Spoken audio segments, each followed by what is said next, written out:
Happy 4th of July weekend, everybody, in conjunction with Juneteenth. What is good? It is summer. I am feeling good.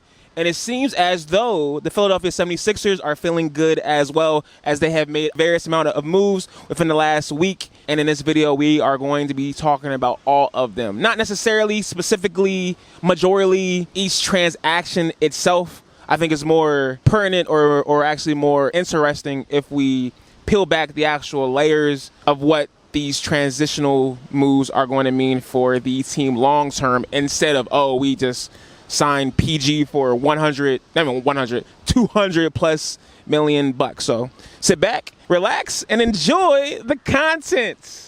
So over the last week, there has been major moving and shaking in the Philadelphia 76ers organization via free agency. Bulls have picked up the big fish, Paul George, on a 4-year deal in hopes that he will be the final piece to take the team over the hump of the second round and win an NBA Finals for the first time since the year of our Lord 1983. It has been a long time. Daryl Morey, president of basketball operations of our illustrious organization, has awakened from his slumber, wheeling and dealing his way to the Sixers becoming contenders again. It's not as if we have never been contenders in the last 5 years. If anything, this is the same thing we do every single off season. You know, get a few new players. Everything is well and good for the first, 2 months, making the Philadelphia 76ers contenders again. Now, the question you may have is, how did homeboy do this? The one thing that I can say is this: even though our team is poverty, the organization is dysfunctional, one thing we know how to do is stay relevant and acquire basketball stars. Personally, I would give this single-handedly to the power of Joel Embiid and Daryl Morey. We all know Embiid was on the NBA Finals broadcast with said Paul George tampering. Now, I think it is important to actually hit this piece. Do you remember when reports came out from James Harden and Chris Paul telling the NBA to not trust Daryl Morey as well as his business practices? Now, it's very funny because Paul George was a teammate of one of them, specifically James Harden, and he said, screw that, show me the money. You have to give credit where credit is due. Daryl Morey is pulling strings in his, 15th, 16th, 18th year in the league. Homeboy knows how to acquire assets. Now, after all of the fanfare and positivity of the Sixers landing the biggest name in free agency for the first time in decades, you have to admit that, it had me asking myself, does this really move the needle if we're really talking about winning a championship? Does this really put us over the tippity top of NBA upper echelon? And I'm not talking specifically about fit. This goes way beyond that, ladies and gentlemen, boys and girls. Clearly, a wing, two-way wing specifically, was needed between Embiid and Maxey, one that is known for making clutch shots and having straps on another level. But I'm talking about culture, because the one thing that the Sixers do not have is a winning culture organizationally speaking.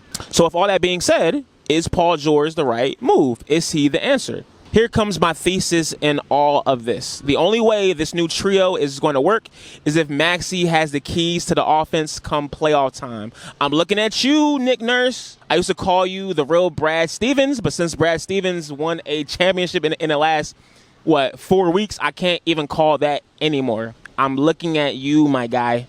Now, this is my reasoning on why Maxey needs to be the one with the ball in his hands. After the Knicks series, I was sold. Embiid, it was game 5, was legit throwing that game, as he usually does come Eliminate Nation games, and Maxey pulled that joint out of his back pocket. I do not know how, but unfortunately, we all know Joel Embiid and Paul George chokes come playoff time. They fold in big games. We have seen it as Sixer fans with Embiid. If you're an NBA fan, you have seen it with Paul George. There are many teams that Paul George has led where he folded like an origami piece of paper. There is no way those OKC teams with him and Russ lost to Dame. Even going back to the bubble when a PG-led Clippers team gave up a 3-1 lead, Maxey has to be the guy. And if anything, it kind of makes sense, because if you have Paul George and Joel Embiid as your second and third offensive options,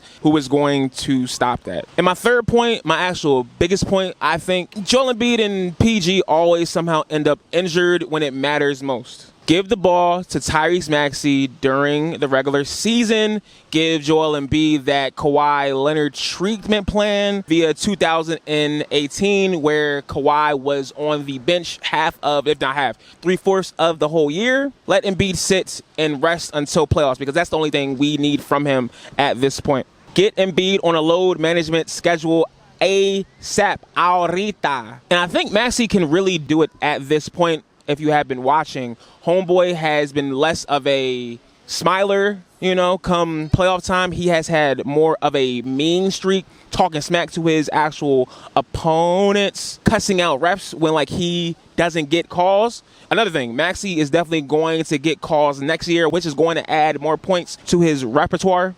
So I'm looking forward to it all. Regardless, the path is clear. If the Philadelphia 76ers are to reach their full potential and win a championship, a Larry O.B., it is of this YouTube channel's opinion that it will and shall come off the back of one Tyrese Maxey from Kentucky University. Let's think outside the box, people.